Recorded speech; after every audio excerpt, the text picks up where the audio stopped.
کوئی فصل نہیں ہونا چاہیے، امام صاحب کوئی اعلان نہ کریں، کوئی دوسرا کھڑا ہو کر کے چندے کا اعلان نہ کرے، سلام پھیرنے کے بعد فوراً ہر بندہ اپنی زبان میں اپنے دل کی مراد اللہ سے مانگے، تو یہ دعا گویا نماز میں ہے، اگرچہ ہے تو باہر، لیکن اس کو گویا نماز میں کہیں گے۔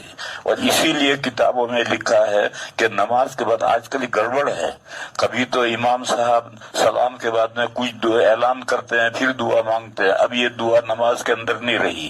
کبھی ایک آدمی کھڑا ہو کر کے چندے کا اعلان کرتا ہے پھر دعا ہوتی ہے، اب یہ دعا نماز میں نہیں رہی۔ نماز کے بعد سلام کے بعد فوراً متصلاً کوئی فصل نہیں ہونا چاہیے، اور پھر اس کے بعد دعا کرو، اور دعا ہر بندہ اپنے دل کی مراد اپنی بھاشا میں اپنی لینگویج میں اللہ سے مانگے۔ امام صاحب زور سے چہل ربنا پڑھیں، یہ دعا نہیں، یہ تو ذکر ہے، وہ امام صاحب بھی نہیں سمجھتے کہ میں کیا ربنا پڑھ رہا ہوں۔ یہ بھی ایک رسم ہے دعا کی، وہ رسم نہیں۔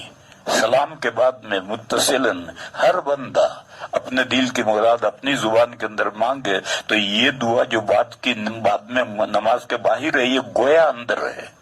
اور کتابوں میں لکھا ہے کہ نماز کے بعد یہ دعا حسن، اچھا ہے، سنت نہیں، حسن اچھا ہے، تو جواز اس کے اندر خود آ گیا، جائز بھی ہے اور اچھا بھی ہے۔ اس کی کیا دلیل ہے؟ اس کی دلیل یہ ہے کہ ما رآہ المسلمون حسنا فہو عند اللہ حسن۔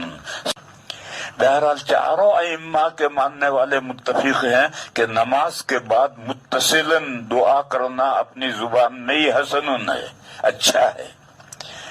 اور اس کی دلیل کیا؟ اس کی دلیل یہی چاروں ائمہ کے علماء کا اجماع، یعنی اجماع امت، یہی دلیل ہے۔